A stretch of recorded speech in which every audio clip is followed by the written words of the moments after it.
मेरे अजीज दोस्तों और बुजुर्ग, अभी इम्तियाज जलील साहब ने ये बात कही है कि 2024 में नरेंद्र मोदी को दोबारा वजीर आजम प्रधानमंत्री बनने से रोकना है। हम भी यही चाहते हैं, कि इंशाअल्लाह नरेंद्र मोदी तीसरी मर्तबा देश के प्रधानमंत्री ना बने। कोई बिहार पटना में मीटिंग हुई, लोगों को बिठाया गया, बातचीत हुई। मैं इम्तियाज जलील साहब की बात से मुत्तफिक हूं, मगर ये लोग जो सिर्फ अपने आप को बड़ा समझते हैं और इनको बड़ी गलत फहमी है कि वही हरा सकते नरेंद्र मोदी को। मेरे प्यारे, याद रखो मेरी इस बात को, जब तक तुम कमजोर और मजलूमों को साथ नहीं लोगे, तुम जुल्म का खात्मा नहीं कर पाओगे। ताकतवर लोग बैठकर एक ताकतवर को हराएंगे तो फिर कोई मजा नहीं है। अरे तुमको उसको साथ लेना पड़ेगा जिसके बेटे को मार मार कर उसका वीडियो बनाकर उसका कत्ल कर दिया गया। तुमको उस मां को साथ लेना पड़ेगा जिसके बेटे को जिंदा जला दिया गया। तुमको उस परिवार को साथ लेना पड़ेगा जिसका बेटा, जिसका भाई 4-4 साल से जेल में सड़ रहा है। तुमको उसको अपने साथ लेना पड़ेगा जिसको मजहब के नाम पर दबाया और कुचला जाता है। अरे ताकतवर लोग बैठकर कुछ भी कर ले, जब तक तुम मजलूम को साथ नहीं लोगे, जिसका पेट खाली है, जिसके सर पर निशानात है जालिम के जुल्म के, जिसकी कहानियां हैं जुल्म की उनके घरों में, अगर तुम उनको साथ नहीं लोगे तो सिर्फ तुम्हारी बात रह जाएगी, अल्फाज खाली रहेंगे। हाँ, बताओ, अगर तुम जालिम से मुकाबला करना चाहते हो, बताओ अगर तुम इस मुल्क में वो संविधान जिसको बाबा साहब अम्बेडकर ने ये कहा था लिबर्टी, इक्वालिटी, फ्रेटर्निटी, जस्टिस को कायम करना चाहते हो, अगर तुम वो संविधान जिसमें बाबा साहिब ने राइट टू लाइफ और राइट टू इक्वालिटी का संविधान में फंडामेंटल राइट बनाया, अगर तुम कल्चर को मानते हो जो आर्टिकल 29 का है, अगर तुम वाकई में मुखलिस हो तो हम हाथ बढ़ाते हैं तुम्हारे साथ हाथ मिलाने के लिए। मगर अगर तुम ये समझ रहे हो कि तुम्हारे बैठने से, तुम्हारे मिलने से, तुम्हारे बोलने से सब चीज हो जाएगी, तो नहीं होगा। अरे सबसे बड़ा जुल्म किसी पर हुआ तो मुसलमानों पर, दलितों पर, आदिवासियों पर। अरे तुम कौन हो बताओ? तुमको देखकर ऐसा नजर आता है कि ताकतवर लोग बैठे हुए हैं, जिसको अंग्रेजी में कहते हैं एलिटिस्ट लोग बैठे हैं। वहां पर कमजोर मजलूम नजर नहीं आता। तुम्हारा नुकसान तो यह हुआ कि तुम्हारे हाथ से महाराष्ट्र की मुख्यमंत्रीशिप चले गई। तुम्हारा नुकसान यह हुआ कि तुमको ईडी का तुम पर केस हो गया। तुम्हारा नुकसान तो यह है कि तुम्हारे लोग परेशान हैं। अरे कभी तुमने ये भी तो सोचा कि मेरी शनाख्त आज खतरे में आ गई, मेरी पहचान खतरे में आ गई, मेरे नौजवानों का मुस्तकबिल खतरे में आ गया, मेरा हिजाब उसको खतरा बना दिया गया, मेरा हलाल गोश्त मुल्क के लिए खतरा बना दिया गया, मेरी मस्जिद से अज़ान को खतरा बना दिया गया। अरे तुम्हारा क्या नुकसान हुआ? मगर अल्हम्दुलिल्लाह हम ठहरे हुए हैं, एक शीशा पिलाई हुई दीवार की तरह ठहरे हुए हैं।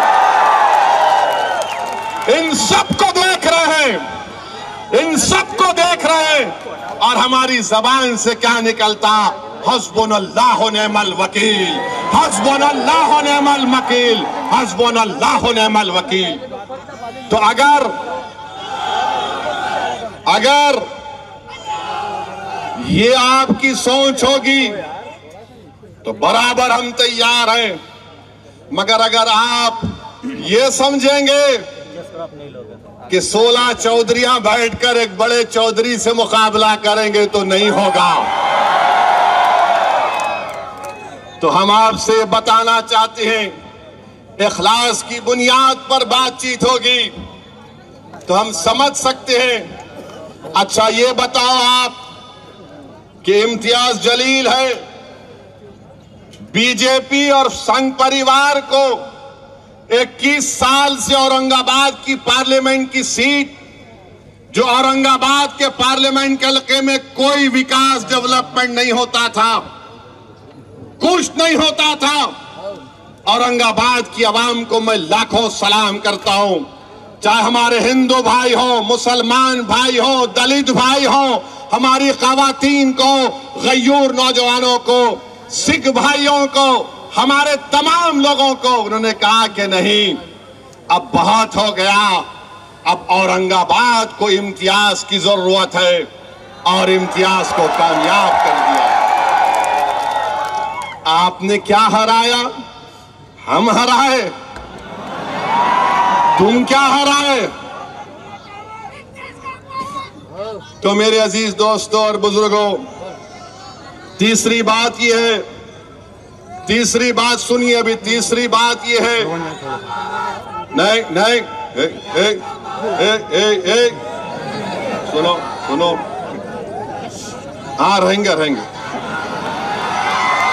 आप सुनिए हमारे, ऐसा नहीं, सुनिए हमारी बात को। आप तकरीर करना चाह रहे तो आओ यहाँ पे, आओ कर दे। हाँ आप तुम बोलेंगे यहाँ के ठहरना पड़ेगा तुम्हारे, 10 बजे तक भड़काऊ भाषण देना पड़ेगा। खामोश। अब तीसरी बात यह है, महाराष्ट्र में उद्धव ठाकरे की हुकूमत थी, उद्धव ठाकरे मुख्यमंत्री थे, शिवसेना सेकुलर है। आप सेकुलर मानते शिवसेना को? कितने सेकुलर ने मानते? हाथ उठाओ। उधर पीछे ने उठा रहे, डर रहे क्या?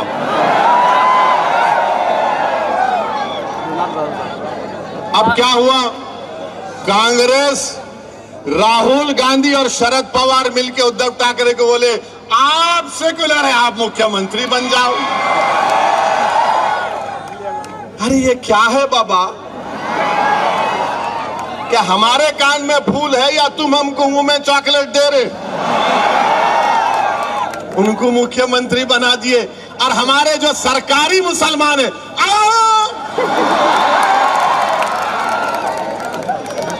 ये सरकारी, अरे नहीं भाई, ये उन्हें नहीं तो इन्हें। अरे ये कौन सी बात हुई? मैं मर्द नहीं, मेरा भाई मर्द बोल तो कैसा?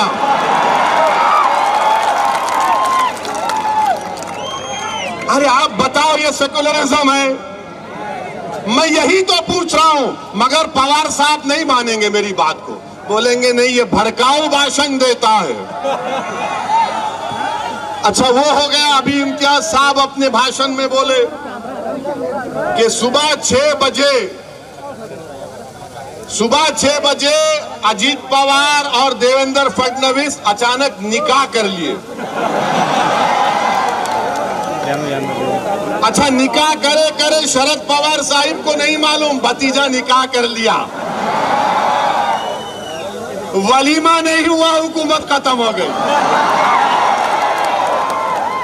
वलीमा मालूम ना मालूम, अब ज्यादा नहीं बोलना, नहीं तो लोग बोलेंगे इन्हें उधर लेके जा रहे। अब कौन जिम्मेदार उसका? मैं जिम्मेदार। अब आप बताइए कि ये मामलात है। अच्छा ये लोग बोलते कि नहीं मुसलमान हमको वोट देना, वोट देना आपका इख्तियार है, दलित वोट देना उसका इख्तियार है, हमारे दलित भाइयों का। मगर आप बताइए, आपने मुस्लिम अकलियत को रिजर्वेशन क्यों नहीं दिया उद्धव ठाकरे? क्या एक मराठा का बच्चा डॉक्टर बनेगा? मुसलमान मोची का बच्चा डॉक्टर नहीं बनेगा। एक मराठा का बेटी आईपीएस अफसर बनेगी, तो क्या एक टीचर की बेटी आईपीएस अफसर नहीं बनेगी जो मुसलमान है? मगर आपने नहीं दिया। हमारी गरीबी यह है कि 83% महाराष्ट्र के मुसलमानों के पास एग्रीकल्चर लैंड नहीं है, 56% मुसलमान के पास कोई एसेट नहीं है, और सिर्फ 0.7% मुसलमान जो महाराष्ट्र के वो सालाना 3,60,000 उनकी आमदनी है, यानी 1% भी नहीं है, मगर हमको रिजर्वेशन नहीं देंगे। उद्धव ठाकरे बोलेंगे मराठा को मिलना बराबर मिलना, मगर हम क्या गुनाह करें?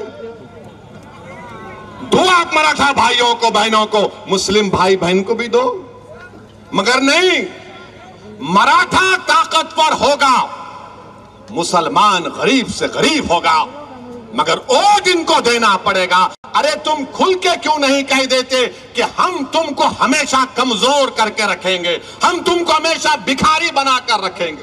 बोल दो, खुल के बोलो।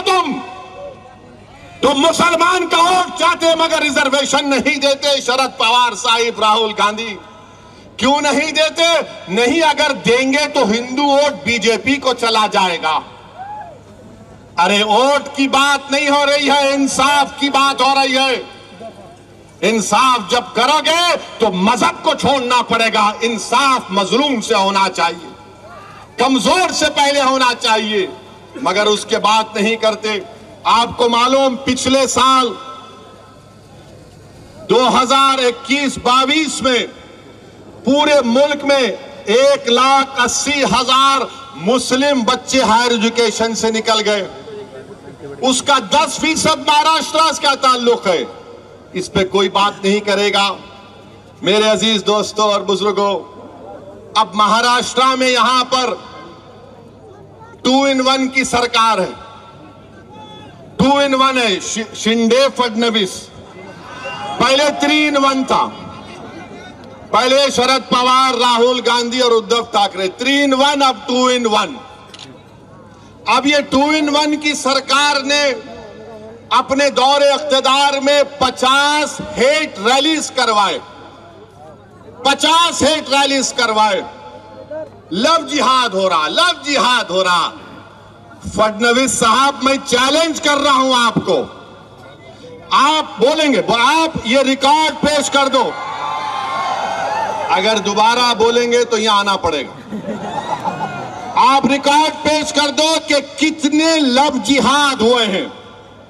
और फडणवीस साहब, मैं तुमको चैलेंज कर रहा हूं, तुमको, शिंदे को, आरएसएस के भगवत को,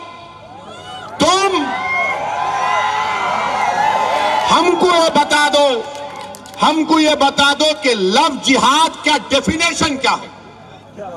किसको लव जिहाद बोलते बताओ, डिफाइन करो। तुम नहीं कर सकते। और नतीजा क्या हुआ? कोल्हापुर, अकोला, जलगांव, अहमदनगर जो मैंने जिक्र किया, ये सब तमाशे हुए। हम महाराष्ट्र की हुकूमत से, महाराष्ट्र के ब्यूरोक्रेसी से, पुलिस डिपार्टमेंट से ये कह रहे हैं कि आप सरकार की बातों में मत आओ, महाराष्ट्र के पीस को मेंटेन करो। आप सरकार को खुश करने के लिए आईपीसी इस्तेमाल मत करो। आप जो एक्यूज्ड है उनके खिलाफ इस्तेमाल करो। अमन जरूरी है। सरकारें आएंगी और चले जाएंगी। हम उम्मीद करते कि महाराष्ट्र के आला पुलिस ओहदेदार अपनी जिम्मेदारी को निभाएंगे। मेरे अजीज दोस्तों और बुजुर्गों, फिर हम ये भी देखते हैं कि हमारे वजीर आजम अमेरिका गए, वजीर आजम अमेरिका गए, हमको उस पर कोई इतराज नहीं है। हम भी चाहते हैं कि भारत, इंडिया और यूएसए के ताल्लुकात और अच्छे हों। अब तो हम स्ट्रेटेजिक पार्टनर हैं। अब तो हम एग्रीमेंट्स में शेयर्ड वैल्यूज का जिक्र करते हैं। मगर हमारे वजीर आजम जब अमेरिका में थे तो 2 बातों का मुझे बड़ा एतराज है। उमूमन अगर कोई मुल्क का वजीर आजम फॉरेन टूर पर जाता है, उस पर तबसरा करना ठीक नहीं है। मगर वजीर आजम प्रधानमंत्री मोदी, मैं मजबूर हूं आपकी बात को यहां पर रखने के लिए। एक ये कि नरेंद्र मोदी ने पहली प्रेस कॉन्फ्रेंस 9 साल में मीडिया के सामने आकर की। 9 साल में कोई मीडिया उनसे सवाल नहीं कर सकता था, कोई मीडिया के लोग नहीं। हां, वो एक सिलेक्टेड मीडिया का ग्रुप है। जैसा एक इंटरव्यू लेने वाले पूछा, मोदी जी आपको आम पसंद है? काटने के पसंद है या चूसने के पसंद है? अबे क्या तो अभी भी इतना बुढ़ा हो के दूध निप्पल से पीता? फिर एक रिपोर्टर पूछे, आप अपने जेब में बटुआ रखते? कहीं को तेरे को धिंगाना होना समझ नहीं। मगर वहां की एक रिपोर्टर ने, वॉल स्ट्रीट जर्नल के एक रिपोर्टर ने भारत के वजीर आजम से जो सवाल किया, देश के प्रधानमंत्री, मुझे बड़ी तकलीफ हुई, बड़ी पीड़ा हुई कि इस तरह से आपसे सवाल किया गया कि आप 9 साल से भारत के वजीर आजम प्रधानमंत्री हैं, 300 एमपी आपके पास हैं, और आपसे सवाल करने वाला यह सवाल करता है कि क्या आप भारत के मुसलमानों के लिए उनकी तकलीफ को दूर करने के लिए आप क्या काम करेंगे, और फ्रीडम ऑफ एक्सप्रेशन के लिए आप क्या करेंगे? देश के प्रधानमंत्री, मैं खुश होता अगर आपसे सवाल होता कि आप उस देश से आते हैं जहां पर 50% आबादी भारत की 28 साल के नौजवानों पर मुश्तमिल है। मैं खुश होता इस बात से कि अगर रिपोर्टर आपसे सवाल करती कि बताइए मेक इन इंडिया में आपने क्या क्या बनाया। मैं खुश होता अगर रिपोर्टर आपसे पूछती कि क्या आपने 5 ट्रिलियन इकोनॉमी के उस टारगेट को हासिल कर लिया। मैं खुश होता अगर उस फॉरेन रिपोर्टर आपसे बोलती कि भारत में इन्फ्लेशन कम करने के लिए आपने क्या किया। मैं खुश होता अगर रिपोर्टर आपसे पूछती कि पूरी दुनिया में सबसे ज्यादा बेरोजगार अगर नौजवान है तो भारत में उसकी बेरोजगारी के लिए आप क्या किए। मगर उस रिपोर्टर ने 9 साल के वजीर आजम, 300 एमपी रखने वाले वजीर आजम से पूछा, मुसलमानों की तकलीफ को दूर करने के लिए आप क्या कर रहे हैं, फ्रीडम ऑफ एक्सप्रेशन के लिए क्या कर रहे हैं। तो हमारे वजीर आजम ने कह दिया कि हमारे डीएनए में डेमोक्रेसी है, डिस्क्रिमिनेशन नहीं है। प्रधानमंत्री, सच्चाई को मैं अब बयान कर रहा हूं। क्या मणिपुर में 300 चर्चिस को जला दिया गया, क्या वो डिस्क्रिमिनेशन नहीं है? 300 चर्चिस मणिपुर में जला दिए गए। क्या उत्तरकाशी में मुसलमानों से नहीं कहा गया कि छोड़कर भाग जाओ, तुम्हारा बायकॉट किया जाएगा? ये डिस्क्रिमिनेशन नहीं है। वजीर आजम, क्या आपका दिल्ली का एमपी ने नहीं कहा कि मुसलमानों से कोई खरीदो फरोख्त मत करो, क्या ये डिस्क्रिमिनेशन नहीं है? वजीर आजम, क्या आपने CAA का कानून मजहब की बुनियाद पर नहीं बनाया, क्या ये डिस्क्रिमिनेशन नहीं है? माइनॉरिटी वेलफेयर का बजट आपने 40% कम कर दिया, क्या ये डिस्क्रिमिनेशन नहीं है?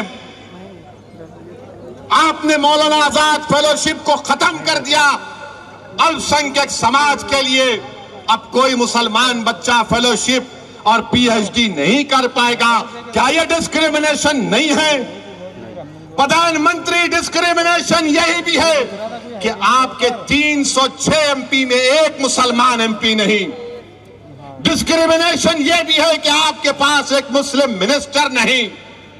बताओ प्रधानमंत्री, फिर आपने क्यों कहा? ये मुझे बड़ी तकलीफ हुई कि आप से इस तरह का सवाल वॉल स्ट्रीट जर्नल के जर्नलिस्ट ने कर दिया। हम तो उम्मीद करेंगे कि भारत के जर्नलिस्ट भी पप्पा जी से इस तरह का सवाल करेंगे। करेंगे नहीं मालूम, मगर अफसोस हुआ देश के प्रधानमंत्री, आपसे इस तरह का सवाल हुआ। दूसरी बात, जो देश के प्रधानमंत्री वजीर आजम ने वहां की कांग्रेस को तकरीर की, जिसमें अमेरिका के पार्लियामेंट, कांग्रेस और सेनेटर्स बैठे हैं, उसमें प्राइम मिनिस्टर ने कहा कि हमको 75 साल की आजादी 1000 साल की गुलामी के बाद मिली। देश के प्रधानमंत्री, आप क्यों ये झूठ बोलते हैं कि 75 साल की आजादी 1000 साल की गुलामी के बाद आप बोलते मिली है? तो फिर देश के प्रधानमंत्री, आप ये बताओ कि अगर 75 साल की आजादी जो हमको मना रहे 1000 साल की गुलामी से मिली, तो फिर अंग्रेज तो 200 साल हुकूमत किए। क्या मराठा लोगों की हुकूमत नहीं थी? क्या पेशवाओं की हुकूमत नहीं थी? क्या चोलास की हुकूमत नहीं थी? क्या विजयनगरा की हुकूमत नहीं थी? क्या यादवा हौसला की हुकूमत नहीं थी? क्या गुलाम जिसका नाम मलिक अंबर है उसकी हुकूमत नहीं थी? प्रधानमंत्री, आप कहां भूल जाते हैं? आप खाली एक ही आंख से देखते, बस वो दिख गया, वो नहीं छे। प्रधानमंत्री, लाल किले पे जो खड़े हो कि आप 15 अगस्त को झंडा लहराएंगे, ताजमहल, ये सब क्या है? ये भी तारीख का हिस्सा है प्रधानमंत्री, हिस्ट्री का हिस्सा है। मगर जो 500 साल पहले हुआ, आप असदुद्दीन ओवैसी से पूछ रहे, तुम बोलो? अरे भाई साहब, हम जो है बाबा आदम की औलाद हैं। सुने फडनवीस, हम बाबा आदम की औलाद हैं। और बाबा आदम जब दुनिया में पहला कदम रखे तो हिंद में रखे, तो जब अब्बा यहां पे कदम रखे तो ये अब्बा की जमीन हो गई, ये अब्बा की जमीन है।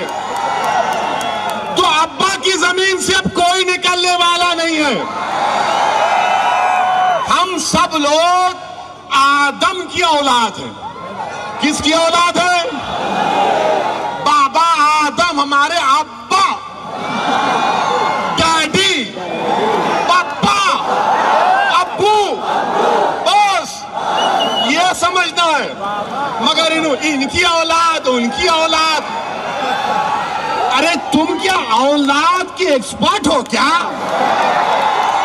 तोबा तोबा, ऐसा नहीं होना, ना ना।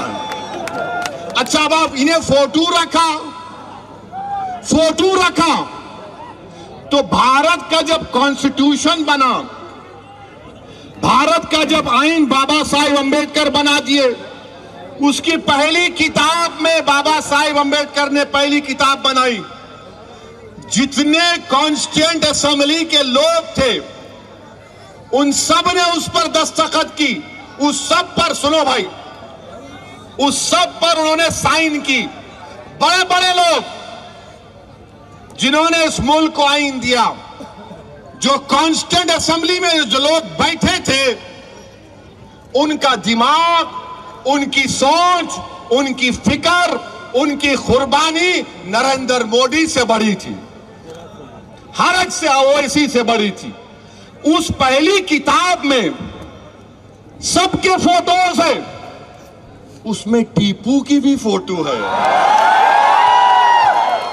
आप निकाल दो उस फोटो को, आप निकालो ना उस फोटो को, दम है तो निकालो। उस पहली किताब जिसको हमारे कॉन्स्टिट्यूएंट असेंबली के 4 फादर्स ने साइन किया, फोटो निकालो।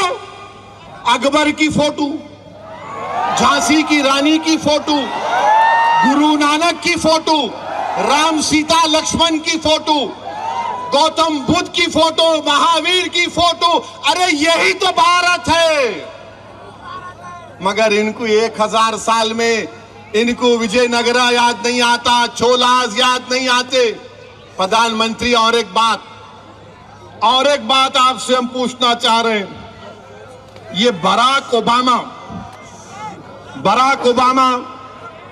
जानते? बराक ओबामा को अमेरिका के प्रेसिडेंट थे, उन्होंने दिल्ली को आए थे, हमारे प्राइम मिनिस्टर उनको अपनी हाथ से बड़ा नजाकत से चाय डाल के पिलाए थे, चाय डाल के पिलाए थे। उन्होंने अपने इंटरव्यू में बोल दिए कि भारत में मुसलमानों पर जुल्म हो रहा है। और नरेंद्र मोदी क्या बोले थे उनके बारे में कि बराक, ऐसा ही कहा था, वीडियो देखो, मैं और बराक कैसी गुफ्तगू कर, तू तड़क की बात करते। प्रधानमंत्री जब तू तड़क की बात कर रहे तो ये बराक ओबामा इस तरह की बात क्यों कर दिए? बहरहाल मेरे अजीज दोस्तों और बुजुर्गों, हमारे देश में ये जो फिरका परस्ती का जहर बढ़ रहा है, इसको रोकने की जरूरत है। मेरी आपसे गुजारिश है कि पुरअमन रहिए मगर बुज़दिल मत रहिए, अमन को मजबूत करिए मगर खौफ को करीब आने मत दो। अमन को मजबूत करो मगर हालात से समझौता मत करो। अमन को मजबूत करो मगर अपनी जमहूरी लड़ाई को जारी रखो। तुम्हारे करीब ना डर आना चाहिए, तुम्हारे करीब ना यह गैर यकीनी कैफियत आना चाहिए। हिम्मतों को बुलंद रखो। ये भारत हमारा है, हम यहां पर बाबा आदम के जमाने से रह रहे हैं,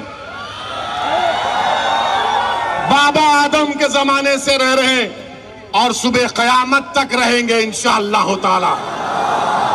सुबह कयामत तक रहेंगे, डरेंगे नहीं, संविधान के मुताबिक अपने दीन पर चलेंगे, अपने मस्जिदों को आबाद रखेंगे, यूनिफॉर्म सिविल कोड को कबूल नहीं करेंगे। हम अपने मजहब पर कल्चर की हिफाजत आर्टिकल 29 हमको देता है, हम उस पर चलते हैं।